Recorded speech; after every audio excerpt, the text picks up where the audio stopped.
Assalamualaikum warahmatullahi wabarakatuh. Alhamdulillahi rabbil alamin. Bersyukur kita kepada Allah, sore hari ini sudah masuk kita 5 hari di bulan suci Ramadan.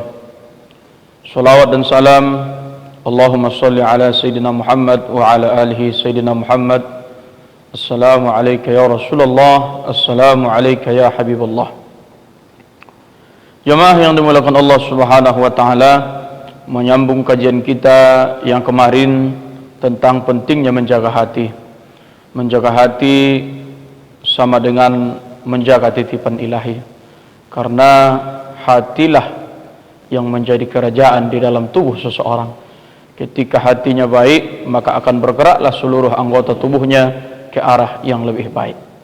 Kemarin kita sudah mendeskripsikan beberapa gejala-gejala tentang penyakit hati. Yang pertama, terlalu cinta akan dunia sehingga akhirat tidak diperdulikannya. Kemudian yang kedua kemarin, membedakan mana urusan dunia, mana urusan akhirat, serta tidak mengikutkan akhirat dalam setiap urusan dunianya. Kemudian yang ketiga, tanda hati sudah mulai berpenyakit adalah suka berbantah-bantah. Ketika kita mempunyai persamaan 90%, tetapi kita mempunyai perbedaan sekitar 10%, maka bukan yang 90%-nya yang ditonjolkan, tetapi yang 10%-nya yang berbeda yang dipermasalahkan. Ketahuilah bahwasanya ini adalah tanda-tanda penyakit hati. Ketika berbantah-bantah menjadi tradisi, maka hati akan menjadi mati. Hati yang sudah mati, maka akan lalai terhadap perintah ilahi. Jemaah yang dimuliakan Allah Subhanahu wa taala, ada beberapa langkah yang bisa kita lakukan agar terhindar dari penyakit hati, agar hati menjadi qalbun salim, agar hati tidak berpenyakit, agar hati tidak terinfeksi oleh hal-hal yang menyebabkan dia nantinya bisa menjadi mati. Yang pertama, la in syakartum la azidannakum. Senantiasa menerapkan diri menjadi hamba-hamba yang bersyukur. Bukankah puasa mendidik kita agar menjadi orang yang bersyukur? Wala'allakum tashkurun. Menjadikan orang-orang yang bersyukur berarti mendidik hati agar jauh dari sifat kufur.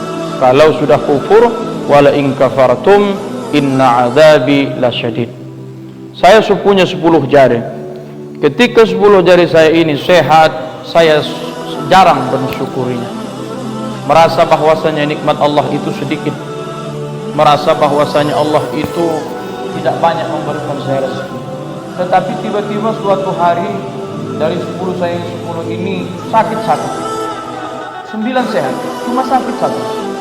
Baru saya terasa betapa besarnya nikmat Allah ketika kemarin saya tidak mensyukuri, ketika jari saya masih sehat 10-nya. Berobat saya ke sana kemari, habis uang saya berjuta-juta, belum sembuh-sembuh. Tiba-tiba suatu hari sembuh tangan saya. Betapa bersyukurnya saya. Ternyata ketika dia sudah tiada baru terasa. Ketika nikmat Allah tarik, baru kita bisa, oh begitu rupanya bersyukur. Makanya orang-orang yang bersyukur hatinya akan menjadi tenang. Orang-orang yang sangat jauh dari syukur, maka setiap hari akan mengeluh. Susah ini, susah itu. Semakin sedikit syukurmu, semakin banyak rasa mengeluhmu. Jemaah yang dimuliakan Allah. Yang kedua, adapun yang bisa kita lakukan agar menghidupkan, bisa menjaga hati adalah melihat dunia jangan ke atas, tetapi melihat dunia haruslah ke bawah. Sebaliknya, ketika melihat akhirat, lihatlah ke atas. Sementara untuk melihat dunia, lihat ke bawah. Unzur ila man huwa asfala minkum wala tanzur ila man huwa fawqakum. Ketika kita melihat dunia ke depan, orang punya motor, saya harus punya motor. Pas saya dapat motor, ternyata orang sudah punya mobil. Berlari saya lagi mengejar mobil, akhirnya mengejar dunia, lupa akhirat. Sibuk-sibuk dunia, dapat dunia, meninggal. Nauzubillah min dzalik. Orang-orang yang meninggal mengejar dunia, maka lalailah dia bekal menuju akhirat. Jemaah yang dimuliakan Allah Subhanahu wa taala, mengejar dunia bagaikan mengejar rusa berlari. Semakin dikejar, semakin jauh. Dapat satu ingin dua, dapat dua ingin tiga. Pada hakikatnya ketika kita mendapatkan nikmat, tidak perlu kita harus berlari mencari nikmat yang lain. Cukup tanamkan syukur di dalam hati. Jemaah yang dimuliakan Allah, melihat akhirat justru harus ke atas. Ketika orang-orang berlomba-lomba menghatamkan Al-Quran di bulan suci Ramadan, orang bisa menghatamkan 3 kali khatam, 4 kali khatam. Kita harus menanamkan dalam hati agar bisa khatam, walaupun tidak sebanyak orang. Yang penting kita juga bisa ikut menghatamkan Al-Quran. Orang-orang yang tidak termotivasi melaksanakan ibadah akhirat, maka tandanya lah hatinya sudah mulai berpenyakit. Maka solusinya, lihat ke bawah urusan dunia, lihat ke atas urusan akhirat.